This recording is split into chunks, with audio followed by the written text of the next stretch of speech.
Hi, I'm Paul J, and welcome to theAnalysis-news. In a few seconds, I'll be back with Vijay Prashad to talk about the conflict in Ukraine. Please don't forget, there's a donate button, subscribe button, and all the buttons. Most importantly, get to the website, get on our email list, and we'll be back in just a few seconds.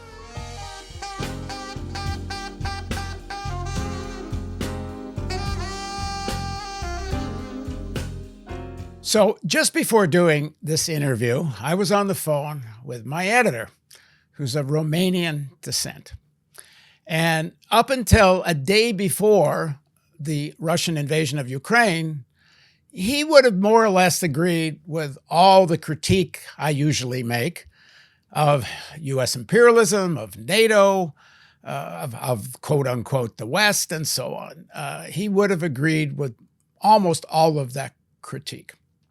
Well, after the Russian invasion of Ukraine, as I say, he's of Romanian descent. He is now quite angry at me for any critique of NATO. He's saying now's not the time to critique NATO. It's now only time for solidarity with Ukraine, and says if it wasn't for NATO, he thinks Russia would then march from Ukraine into Romania. Emotions are extremely inflamed on many different sides on this issue. A quite profound split in the left, in Ukraine, in Russia, and around the world about who's to blame and what's taking place. In North America, the split in the left, which I'm more familiar with, goes anywhere from sections of the left who wholeheartedly support NATO and the arming of Ukraine, and would like to, some even go further, even might support a no-fly zone, which I think is insanity. And the other side, sections of people that say they're left, that poo-poo international law, find ways to justify the Russian invasion, and at most call it a tactical error, which I find also kind of insane, as if Russia is some kind of socialist country that made a mistake. And they more or less place Russia as part of this socialist world, which they include China, Venezuela, and Cuba, and some other countries. But Russia, whatever you make of all those countries, Russia ain't socialist. Russia is anti-communist, anti-socialist. It's a government that represents the oligarchy. It's very immersed in Russian nationalism. It's allied with the Russian Orthodox Church. Putin has been, up until very recently, and maybe still, a hero of the Christian nationalists in the United States. So I don't see how one doesn't critique both NATO, the West, and the Russian intervention, because it's all part of the decay and parasitism of global capitalism. But as I was telling Vijay just a few seconds ago, I'm getting attacked from every side. I'm being accused of being pro-NATO. I'm being accused of being pro-Russia. And it seems to me when I get attacked from everywhere, maybe I'm on the right track. At any rate, now joining me is Vijay Prashad, who knows a lot more about these things than I do. Vijay is a historian, a journalist, a commentator. He's the executive director of the Tricontinental Institute for Social Research and the chief editor of Leftward Books. His latest book is Washington Bullets, A History of the CIA, Coups and Assassinations. Thanks very much for joining me, Vijay. It's always a pleasure, Paul. Always a pleasure. So we're going to do 3 parts here, roughly about half an hour each. And we're going to start with NATO and the West. I know my editor, Romanian friend, will not like this. He'll think we should start with the Russian invasion. And frankly, we could. The most immediate issue is the Russian invasion and the killing of civilians. And international law is not, and this is something you know more about, much more than I do, but international law is not there primarily to protect the sovereignty of governments. It's to protect the sovereignty of people, not to get attacked when the country invading isn't under imminent threat. But let's do that more in part two when we're really going to kind of break down why and what Russia's doing. Part three will be about the Ukrainian oligarchy and their responsibility in all of this, which is also great. But we're going to start with NATO and the West. So what do you say to my Romanian friend who's saying now's not the time to be critiquing NATO? Well, look, firstly, Paul, you're quite right. This war, like all wars, is terrible, and wars often, mostly, end in negotiations. The only time a war does not end as such in negotiations is when there's been a total defeat of an adversary. In this case, it's, I think, a fantasy to imagine a total defeat of Russia. I thought US President Joe Biden's statements about regime change in Russia were, in a sense, juvenile on one side, because they don't recognize or even absorb the fact that till now credible polling houses in Russia say that Putin's approval rating is in the 60% range, maybe up to 70%. Regime change there is not actually advisable. It's juvenile for that reason, but it's also adventurous to say that, because it makes negotiation harder. Once you've said that we essentially want to get rid of you, then the appetite to negotiate is low. And you must negotiate, because nobody can actually win a total victory here. You're not going to get Berlin 1945, where Berlin is bombed to smithereens and Adolf Hitler commits suicide in the bunker, and the Nazis disappear to South America and to form the West German intelligence services. That's not going to happen here. So you need to actually move rather quickly to negotiation, ceasefire and negotiation. The talk of, Putin must go follows Assad must go. And guess what? Mr. Assad just made a visit to the United Arab Emirates, where he was greeted with open arms by the UAE, one of the places from which Mr. Biden wants to secure natural gas to substitute for Russian natural gas in Europe. It should be a good reminder that Mr. Assad is still in power in Syria. Mr. Nicolas Maduro, the president of Venezuela, remains in charge in Venezuela. So Maduro must go, Assad must go, now Putin must go. Not a very good track record, not very smart politics. So I would first say that let's create the table for a ceasefire and for negotiation. So dial back the rhetoric, in which case it needs to be asked, why is the United States seeking not to dial back the tensions in Ukraine? And in order to understand why the United States is actually egging on this conflict, why the United States is in fact poking at Mr. Putin personally and Russia in general, why are they doing this? Well, to understand that, simply standing in solidarity with Ukraine explains nothing. You need to understand the role of US power, the role of US power in Europe, and the instrument of US power in Europe, which is the North Atlantic Treaty Organization, or NATO. NATO must be part of the conversation. It's true, you can stand in solidarity without understanding things, but if the point of our conversation is to understand the conflict and where it could go, then NATO must be an important piece of that conversation. So my thinking is the underlying issue here is this thing that's often called the uneven development of capitalist countries. You also had uneven development of colonial powers. At one time, Portugal and Spain were the world powers. And in the lead up to World War II, it was clear Germany was going to become a major power of Europe, but had nowhere to go, had no colonies. And to a large extent, the West wanted to suppress that development of Germany until they wanted to turn Germany into a weapon against the Soviet Union. And that didn't quite work out the way they thought it would. Russia clearly has the potential, at least, to be at least as important an economy as Germany. And if they weren't so wedded to being a fossil fuel military industrial complex country, and diversified their economy, they probably would be. What is it, double the population of Germany? I mean, Russia, by all rights, should be a major power within Europe.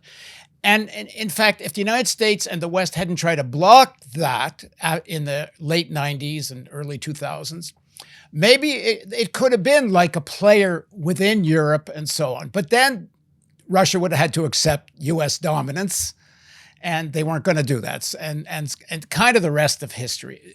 Do you think that makes some sense?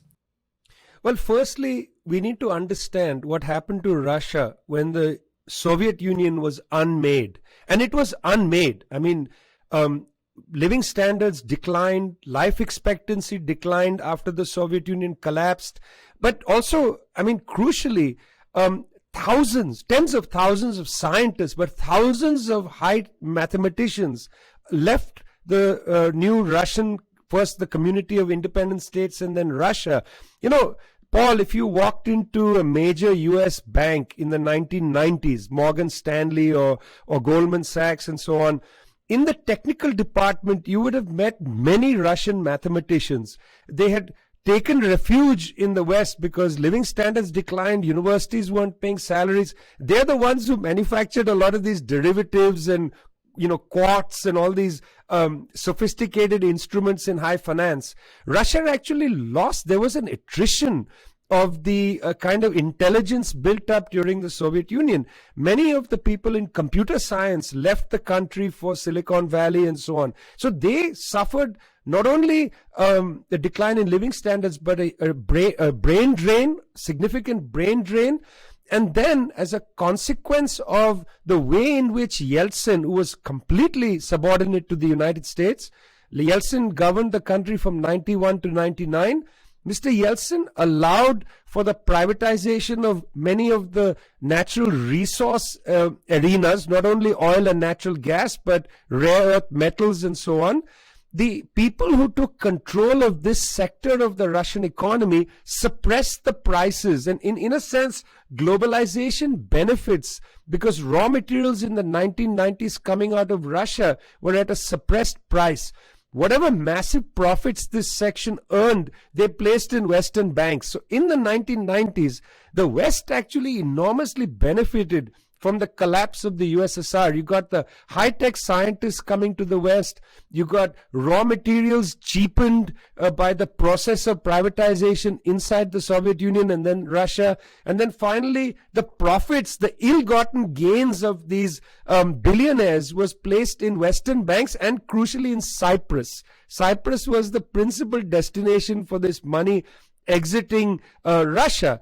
So in that sense, you know, Russia was made into a natural resource supplier for the world. This is not necessarily something that they planned to do or chose. The process of the unmaking of the Soviet Union made Russia essentially into an exporter of natural gas, oil, and rare earth minerals and some other important metals and minerals. And arms.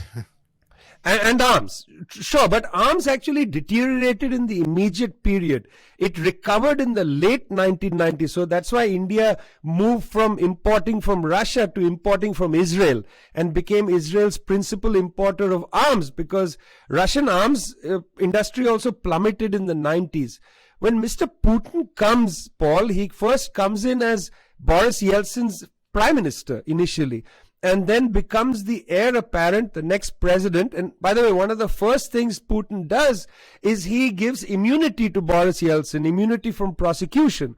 In the initial years of Mr. Putin's presidency and then prime ministership with Dmitry Medvedev, in the initial period, he was completely wedded to integrating Russia into Europe and the United States system. You know, up to about the world financial crisis. So from 1991 to 2007, you know, Moscow was perfectly willing to integrate with Europe and so on. Indeed, in 1994, Russia became a partner of NATO, you know, an official partner of NATO. In 2004, 10 years later, 7 Eastern European countries, including two of them that border Russia, Latvia and Estonia, joined NATO. And Sergei Lavrov at the time didn't oppose it. He, in fact, was in Brussels. They celebrated the entry of these countries into NATO. And these are countries that border Russia. This is now, mark my words, 2004. Everything changed in 2007. It's in 2007, at the time of the world financial crisis, elites in Russia started to worry that integration into the West was not necessarily the best way forward. They began to look to China. They looked at other avenues. 2 years later, the BRICS was started. Russia became very eager in, trying to integrate with Brazil, India, South Africa, and so on. This is after the world financial crisis. The first time Mr. Putin comes on the record criticizing NATO's eastward expansion is in 2007, at the time of the financial crisis. Before then, they are not complaining about NATO moving eastward. As I said, they wanted to be part of NATO. They joined NATO in 1994 as a partner of peace. They have a term of art in NATO. That's what Russia was a member of. After 2007, at the time still, the United States didn't see Russia as an adversary. They were still believing that Mr. Putin would somehow be able to integrate with Europe. And by the way, it didn't hurt that all these billionaires were parking their money in Western banks. They were not called oligarchs as such, which is kind of a supposedly disparaging term. Jeff Bezos and others, we don't call them oligarchs. We call them entrepreneurs. Actually, Bernie Sanders called them oligarchs. So. Okay, fair, good on Bernie. So there it is. But you see, actually, in my opinion, Paul, what happens is that you begin to see after 2011, 12, 13, you begin to see these moves taking place in Eurasia. Russia beginning to integrate a little bit with China, initially through the BRICS bloc, but then also bilaterally. They start to open discussions about solving their border conflict, which was only solved a few years ago. But then in 2013, when Xi Jinping announces the One Belt, One Road initiative, which becomes the Belt and Road Initiative, this begins to pose problems. 17 Eastern European and Central European countries joined the Belt and Road project. Poland is a member from 2015. That's really interesting. Italy joins in 2019. In my view, the struggle around Ukraine intensifies because Ukraine becomes a frontline state in a battle between two perspectives. One is the natural progression of European integration into Eurasia. This integration is taking place, number one, because Russia becomes a principal supplier of energy to Europe. Why is it a principal supplier of energy? Because the West cuts Europe's cord to Iran first, with the pressure on Iran, the sanctions on Iran. And secondly, after 2011, the West cuts the pipeline from Libya. Two principal sources of energy to Europe are offline. Russia takes up the slack, and Russian oil and natural gas gets pumped into Europe in a way to substitute for these two.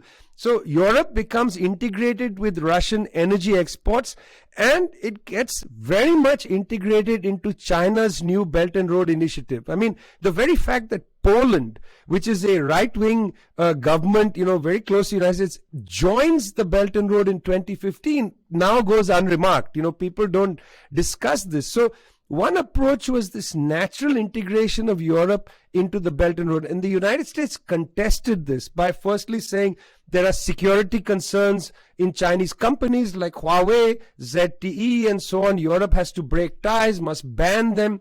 United States can't compete with China on an equal commercial footing, so it's relying on its force to put Chinese companies outside European markets and European integration. And in many ways, I think the conflict around Ukraine is a front line in this conflict about who gets to integrate Europe. The US wants Europe to reintegrate fundamentally across the North Atlantic. So the United States would prefer to send liquefied natural gas from the US to Europe, much more expensive than piped gas through Nord Stream 2, much more expensive. And also the platforms are simply not there to receive US liquefied natural gas. So in that sense, I think it's not just a question of NATO, Paul, because if it was just NATO, well, from 1991 to 2007, the Russians didn't have a problem with NATO. This is not an issue about NATO.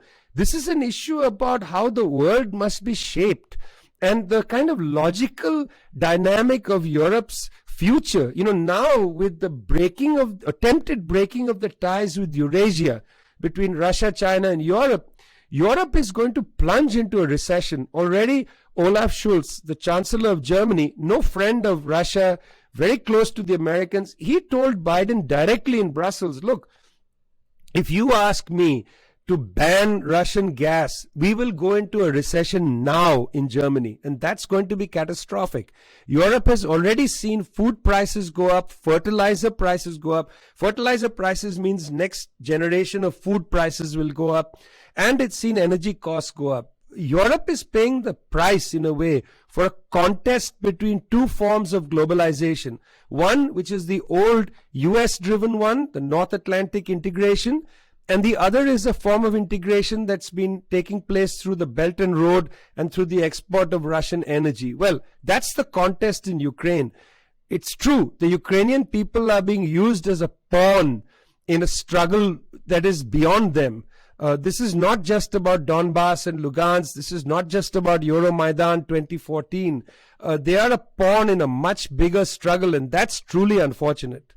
So if the big game here is the rivalry between U.S. and China, which is in geopolitics the big game, then why the hell is U.S. strategy pushing Russia more into China, into the sphere of China? I mean, the way things are going now, Russia becomes like a satellite state of China. Well, Paul, you need to ask Barack Obama to come to your program. And this is a question you should ask Barack Obama, because, inside U.S. foreign policy circles, now for about maybe 2 generations, if not more, there's been a long debate about how to take the pressure off these enormous countries, initially the USSR, but even Russia, which was the bulk of the USSR, and China, these enormous countries, both in many ways, lucky to have the endowments that they have, resources, populations, and so on. Initially, there was a debate in the late 1960s. And by the way, Henry Kissinger, who will outlive everybody, has been in the center of this debate since the 1960s. Kissinger, in the US foreign policy circles, made the argument that the way to establish US primacy was to befriend the Chinese, to take advantage of the Sino-Soviet split of the 1950s, befriend the Chinese and use them to weaken the Soviets. And that's the reason why Nixon goes to China in 1972, and that's the reason why, Kissinger pushes this strategy across all the domains of U.S. Power, economic, military, and so on, to keep befriending the Chinese diplomatically and to weaken the Russians. This worked right the way through till the collapse of the Soviet Union. Well, in the new period, when it looked like Russia was totally subordinate to the United States. Boris Yeltsin didn't know how to say no to Mr. Clinton. He was totally subordinate to the United States. Mr. Putin, until 2007-8, very much subordinate to the Europeans and United States. There was a new appetite that grew in Washington. A section emerged saying, no, we should befriend the Russians who are subordinate to us, to weaken and get rid of the communist China. Already the Soviet Union has been destroyed. Now let's find the Gorbachev in Beijing sort of argument developed.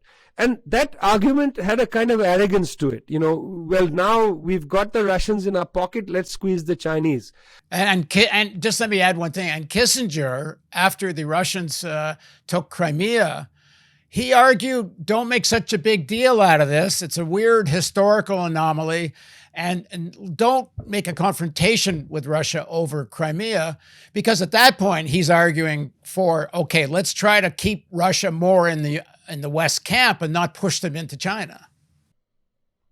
Except, of course, he writes a giant book called China, in which he continues to make his argument that the United States can befriend China because China is so integral to the globalization strategy. Now, what Kissinger doesn't talk about there is actually Russia is also integral. As I said, Russian scientists come to the West. As I said, that big Russian companies suppressed the prices of their raw materials and they parked all their profits in the West. So they also contributed to globalization in an enormous way. Kissinger doesn't indicate that in his big book, China. But this debate about whether China or Russia continues in foreign policy circles.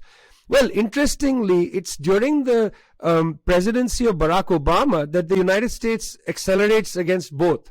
And how did they do this? Well, firstly, the US, perhaps wittingly or unwittingly, put pressure on Russia to basically excise it from being able to control its only 2 warm water ports. This is a key development against the Russians. You see, they have since the fall of the Soviet Union, there have been only 2 warm water ports that the Russians could control. One was in Sevastopol, which is in Crimea on the Black Sea, and the other is in Tartus in Latakia, Syria.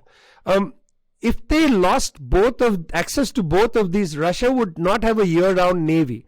So in 2014, Russia seizes Crimea and then has a referendum and the people vote to join Russia. Okay, but we can come back to that because Crimea was landlocked. It was not connected by land to Russia. Some of this war is about that as well. It's not been remarked much, but that's should be discussed. Second thing is, in September 2015, Russia militarily intervenes in Syria, not only to protect the government of Bashar al-Assad, but actually to protect its port in Tartus, in Latakia. So at the time, Russia felt that it's actually faced an existential threat militarily. All of this is happening at the same time as the United States begins the process of pivoting to Asia. You might remember that Hillary Clinton goes to India in 2011, makes a bunch of belligerent anti-Chinese speeches. So you're threatening the Russian military capacity. Then you are making these noises about China, telling the Chinese you got to revalue your currency and so on. Well, during the Obama period, Putin and Xi Jinping, especially after 2013, start to get closer together. Now, they're getting closer together. The first thing that happens is they settle the border claim, which goes back now 70 years. I mean, it's incredible. Right through this period, they still had a border dispute. Xi Jinping and Putin settle that. They start to deepen their military, economic, and of course, to some extent, their diplomatic and political ties. Now, it's true, they don't sign a military alliance, which requires if one is in war, the other has to get involved. Both of them are careful not to get involved in this. And I think that was prudent. That's very important that didn't happen. That would have been that leads us into a nightmare scenario. But set that aside, the point is, the United States government, wittingly or unwittingly, brought the Russians and the Chinese closer together. And they began to understand a simple axiom that, look, for the last generation or so, the West has been trying to turn us against each other, to use one to smash the other and then to smash the remaining one. And now that line is a meme in China. People are saying, don't abandon the Russians. You abandon the Russians, they'll first get rid of them, then they'll get rid of us. Actually, you want to tell people circulating the meme, this has already happened. Remember, the Soviet Union was destroyed. Now they have for the last several period been looking for the Gorbachev who speaks Chinese to get rid of the People's Republic of China. So that's been on the table for a long time. But I think this is it, whether witting or unwitting, and that's why I say you should ask Mr. Barack Obama what his thoughts were on this issue. But it's under Obama that the process begins of putting pressure on all sides of Eurasia, putting the heat up and therefore bringing the two together.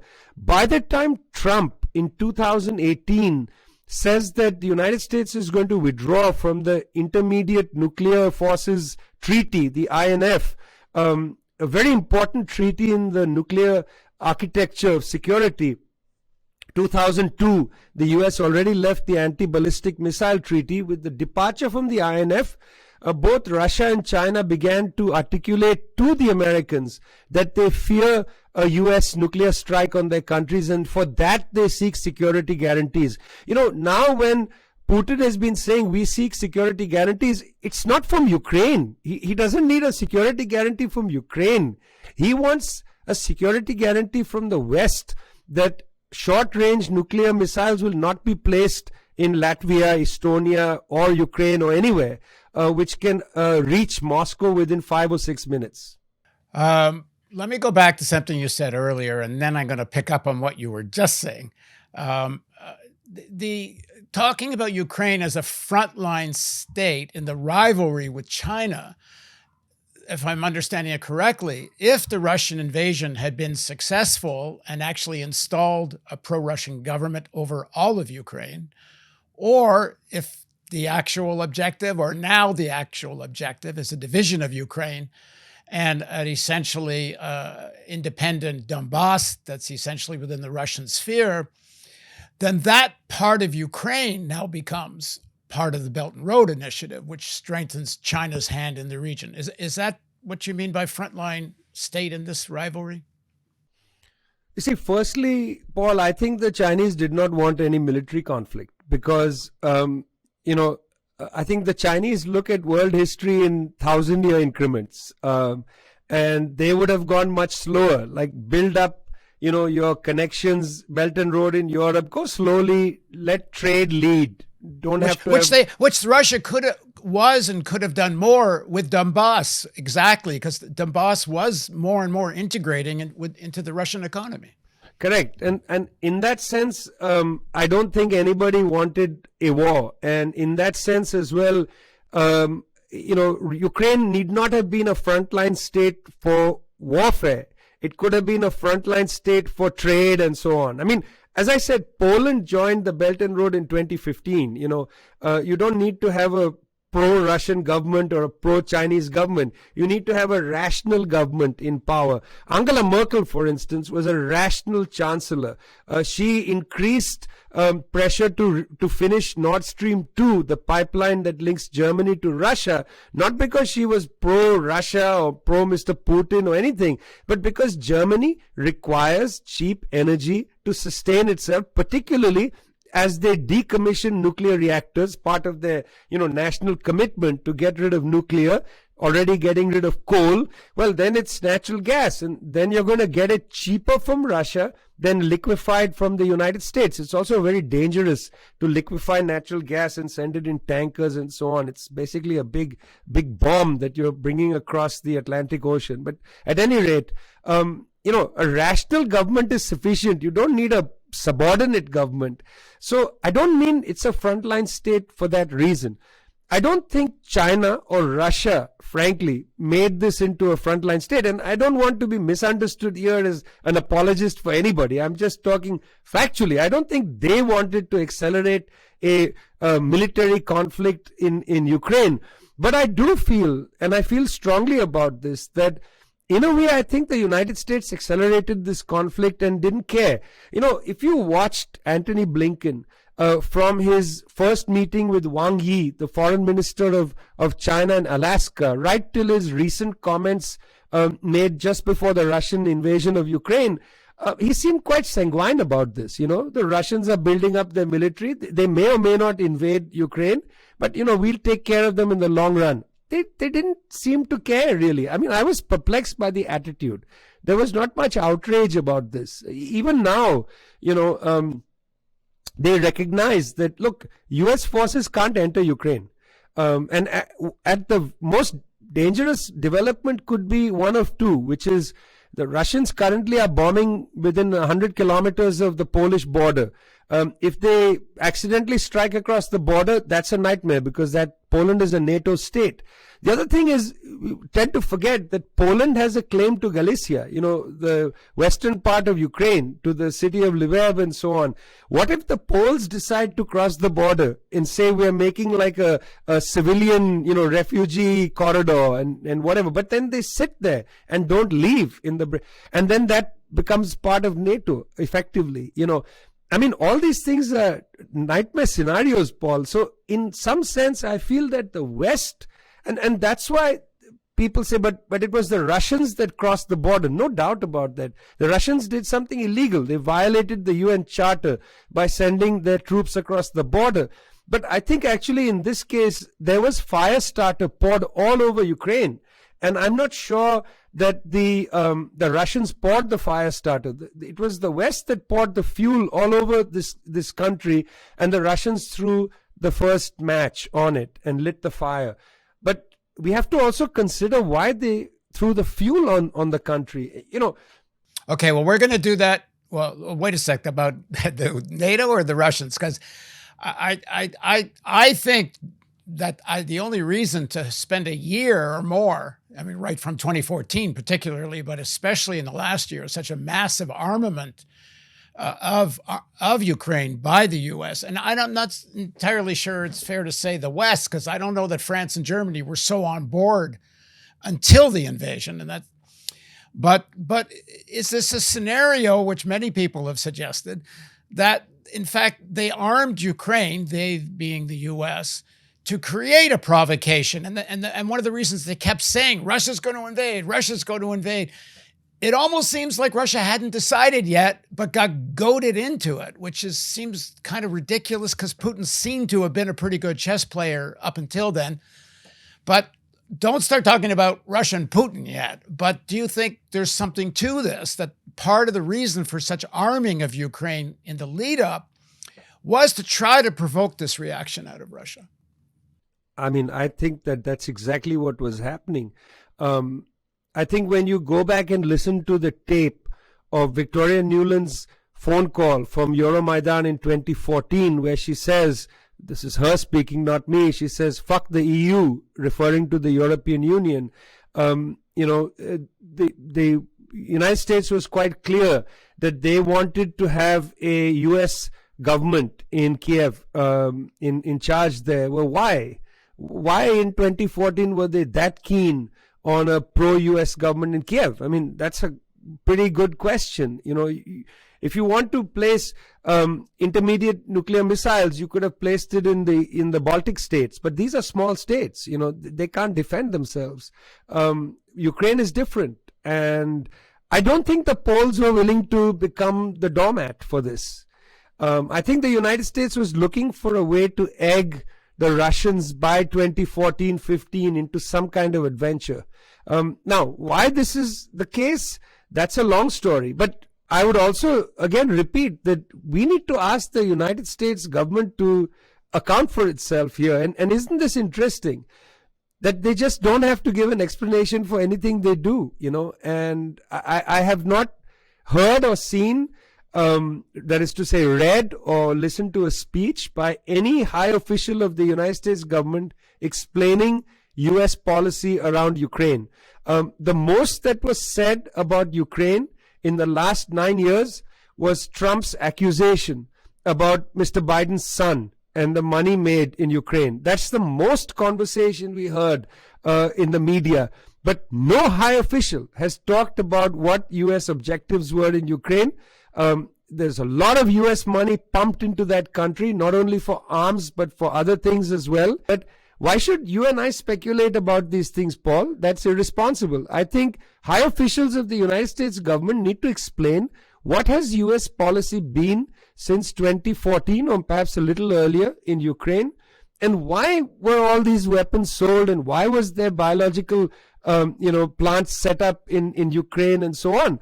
Again, these are not suppositions that we are making or, fantasies about some labs that are there. This is out of the mouths of the officials. They have said these things, but they haven't given us an explanation of why. They have said we have arming. They have said through the National Endowment for Democracy, we funded radio-free Crimea and so on. You did all these things. Then once the Russians invaded, all that information was stripped off the National Endowment for Democracy website. And meanwhile, none of your high officials have been brought before Congress to explain anything. when the US Congress, which has oversight on these matters, calls people in, it's basically cheerleading. They call them in and then they say, go get the Russians. But that's, there is no accountability. And the word simply is not heard from the US government.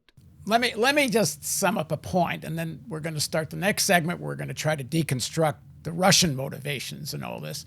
And I do want to make sure to again make the point that I made in the introduction at the very beginning. The Russian invasion is illegal. They are committing war crimes, and I think progressive public opinion should be firmly against it. And it's not a contradiction or anything to also point out the U.S. essentially Biden breaking his promise to stop the support for the Saudi attacks in Yemen, invasion of Yemen. He's completely backed off that. It's it's still and will always be the time to also talk about the complete abandonment of the Afghan people who are amidst of a terrible famine, starvation, and all of that's gone away. And most importantly, it will always be the moment to assess every geopolitical situation from the question, how does this affect the climate change question? And if anything, I think this is, if Putin's created a war crime here, and I think he has, and if the Americans induced him into it to some extent or a large extent, which I think they did, the biggest crime is the crime against humanity. One, increasing the threat of nuclear war, because I don't think there'll be a deliberate nuclear war out of all this, but an accidental nuclear war in the context of such tension is far, far higher. And I saw a report, I think it was the Washington Post, that senior U.S. military officials, I think at the Joint Chiefs level, were trying to talk to their vis-a-vis in Russia just to make sure there's some channels of communication so there isn't some mistake that leads to the end of the world. But apparently the Russians are refusing to answer their calls. I don't know the truth of that. And this is part of the problem here, is it's very difficult to know the truth of any of the reporting that's coming out. But one thing is clear. International law matters. Nuclear war is very possible out of this. And the climate crisis, which is for certain, is not even being talked about anymore. But in part two, we're going to try to deconstruct if the Russians were induced into this, then why? Because it was kind of obvious. And if Russia's objective was to increase their security, well, how's that working out for you? NATO is now more united probably in the history of NATO.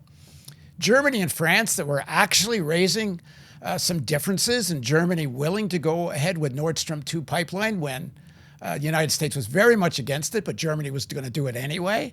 That's all gone. If the objective was security, boy, that isn't what Putin and Russia achieved. Okay, so thank you, Vijay. We're going to be back with part two, and thanks for joining us on theAnalysis.news.